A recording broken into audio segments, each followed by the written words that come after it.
Bismillah walhamdulillah wassalatu wassalamu ala rasulillah wa ala alihi wa sahbihi wa man wala.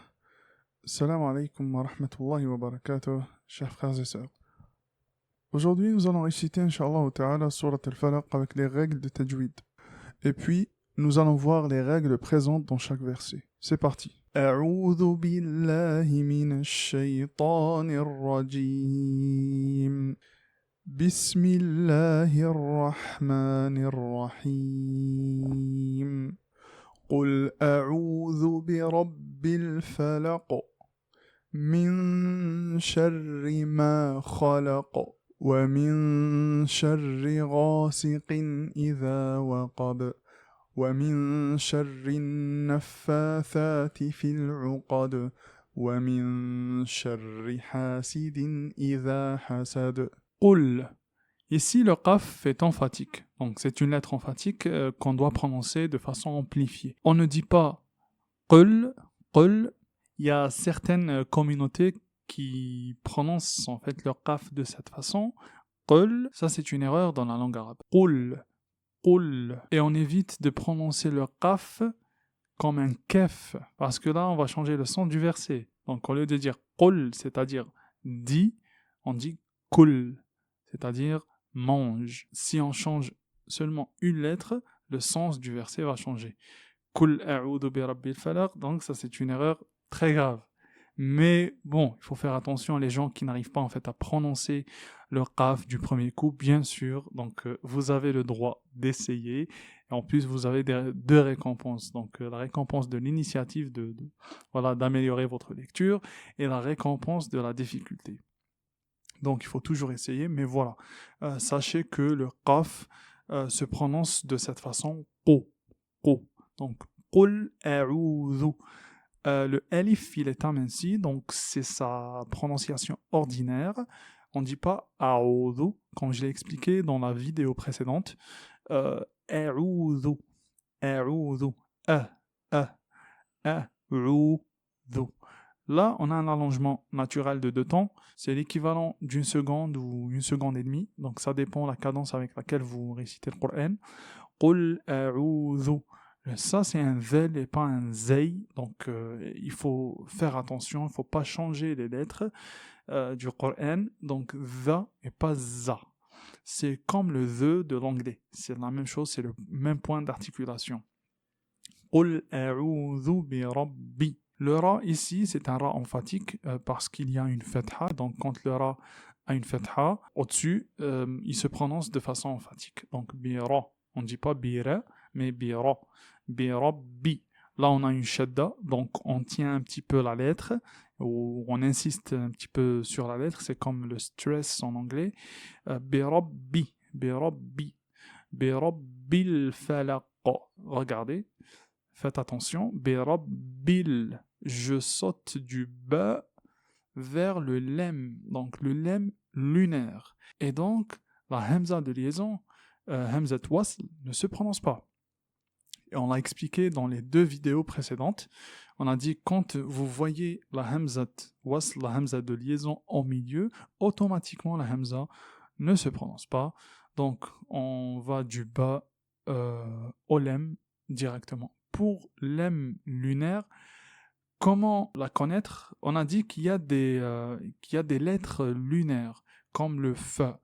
Le fa, c'est une lettre lunaire. Mais, je vous donne une méthode très simple, très efficace. Donc, c'est pas la peine d'apprendre toutes les lettres lunaires. Il suffit juste d'observer le lem. Si le lem a un soukoun, donc ce signe de ponctuation au-dessus, vous le prononcez. S'il n'y a pas de signe de ponctuation, s'il n'y a pas de soukoun, vous ne le prononcez pas. Sachez que c'est un lem solaire. Et donc, je dis birabbil falaq. Birabbil falaq. Et là, nous avons une nouvelle règle qui s'appelle la règle de résonance. Al-qalqala. Cette règle, c'est le pouvoir et la capacité d'agiter le son de la lettre lorsqu'on le prononce donc avec soukoun, comme ici falaq. Et vous savez, normalement, je l'ai expliqué déjà dans la vidéo de Surat al-Fatiha, j'ai dit que les Arabes ne s'arrêtent jamais sur une voyelle. Ils s'arrêtent toujours sur un soukoun. Donc ici, on ne dit pas bi rabbil falaqi. Vous trouvez jamais ça dans le Coran. Et même dans le parler arabe, c'est-à-dire parler de l'arabe classique d'à l'époque, ça c'est une erreur. C'est considéré comme une erreur. Et donc, il s'arrête toujours sur un soukoun, comme ici, al-falaqa. Et par conséquent, la prononciation, donc c'est le pouvoir. Donc j'ai dit, la raison, c'est le pouvoir et la capacité d'agiter le son de la lettre lorsqu'on le prononce avec soukoun dans sa sortie, de sorte de faire du bruit. Falaqa, falaqa, et non pas falaqa, mais falaqa. Donc c'est comme s'il y a un claquement, vous voyez. Min sharri, min sharri. Ici, nous avons une nouvelle règle aussi. On l'a déjà vu dans Surat An-Nas. C'est une règle qui s'appelle al-ikhfa, la dissimulation, avec runna aminci. C'est-à-dire ici, on va dissimuler le point d'articulation du nun, mais on va laisser la caractéristique qui est la runna, c'est la nasalité, donc le son nasal qui sort du nez. Donc, on dissimule, comme j'ai dit, le point d'articulation. Je ne dis pas min sharri, mais je dis min sharri. Il ne faut pas que ma langue touche le palais pour éviter de faire apparaître le point d'articulation. Donc, je dis clairement min sharri. Pourquoi je dissimule ici? Parce que le shin est une lettre de dissimulation. Donc vous pouvez chercher les lettres de dissimulation. Contrairement au hamza, par exemple, c'est une lettre d'apparition, par exemple. Quand il y a un nun ici, une hamza, on doit dire min a, et on doit prononcer la lettre d'articulation. Mais ici, le shin est une lettre de dissimulation, donc on va dissimuler le point d'articulation du nun. Et ça s'appelle, donc c'est une règle qui s'appelle l'ikhfa, la dissimulation. Min sharri. On a un ra aminci parce qu'il y a une kasra. Donc quand le ra a une kasra en dessous, il est aminci. Donc min sharri. Et la runna, il faut qu'elle soit aminci aussi. Il ne faut pas prononcer la runna min sharri. Mais min sharri. Min sharri. Min sharri ma khalaqa. Ma, donc nous avons un allongement naturel de deux temps. Kha, c'est une lettre emphatique et donc on doit l'amplifier. Kha et non pas kha, kha, kha, kha, non. Kha, kha. Min sharri ma khalaqa. Et le qaf, donc l'em, il est aminci. On ne dit pas khalaqa, mais kha, kha, la, qa. Ici, on a la résonance, qalqala, donc on doit s'exercer donc pour la maîtriser. Min sharri ma khalaqa. Khalaqa.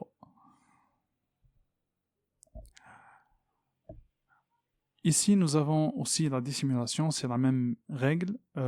Sharri aussi, donc ra aminci. Le rein est une lettre emphatique. Rasiqin, pas rasiqin, mais rasiqin. Rasiqin. Elle est amplifiée. Wa min sharri rasiqin idha. Là, nous avons une nouvelle règle qui est l'idhar. L'idhar, c'est la prononciation claire et distincte d'une lettre, contrairement à l'ikhfa. À l'ikhfa, on dissimule le nun ou tenwin. Ici, si nous avions aussi tenwin, on l'aurait dissimulé, puisque ici, donc, on a une lettre de idhar, donc d'apparition. Donc, je ne sais pas comment traduire idhar, mais voilà, c'est le fait de faire apparaître le tenwin ou le nun. Rasiqin. Ici, on doit prononcer clairement le tenwin. Rasiqin idha. Pourquoi? Parce que le alif, donc le hamza, c'est une lettre devant laquelle on doit faire apparaître tenwin et nun. Donc, rasiqin idha waqab. Idha, donc nous avons un allongement naturel de deux temps. Et là, waqab, le qaf, qa, et non pas waqab, qa, non, qa, waqa, emphatique, b. Ici, nous avons la résonance aussi. Donc, parce qu'il y a des lettres de résonance. Ils sont regroupés dans une phrase qutbu jad. Donc, qaf, ta, qutbu, ba, jim et del. Qutbu, jad. Ce sont des lettres de résonance. Comme ici, waqab, waqab. Donc on s'arrête sur un soukoun et on claque la lettre. Waqab, waqab. Wa min sharri ghasiqin idha waqab. Wa min sharri naffathati. Ici nous avons hamza de liaison. Je le répète toujours, on ne la prononce pas automatiquement. Sharri naffathati. Donc je vais du ra au nun. Ici nous avons un lem, mais on ne le prononce pas. Pourquoi? Parce que c'est une lettre solaire. Le nun est une lettre solaire. On n'a pas besoin de le connaître. Il n'y a rien au-dessus du lem. Donc, quand on voit rien, on ne le prononce pas. Donc, c'est une lem solaire. Min sharri naffathati fil uqad. Ici, il y a une shadda. Donc, avec le nun. Ici, nous avons la nasalisation. Il y a le nun, donc nasalité, le son qui sort du nez. Donc, avec, pourquoi? Parce qu'il y a une shadda ici. Min sharri naffathati fil uqad. Ici, nous avons les deux temps. Fathati. Donc, allongement naturel. Min sharri naffathati fil uqad.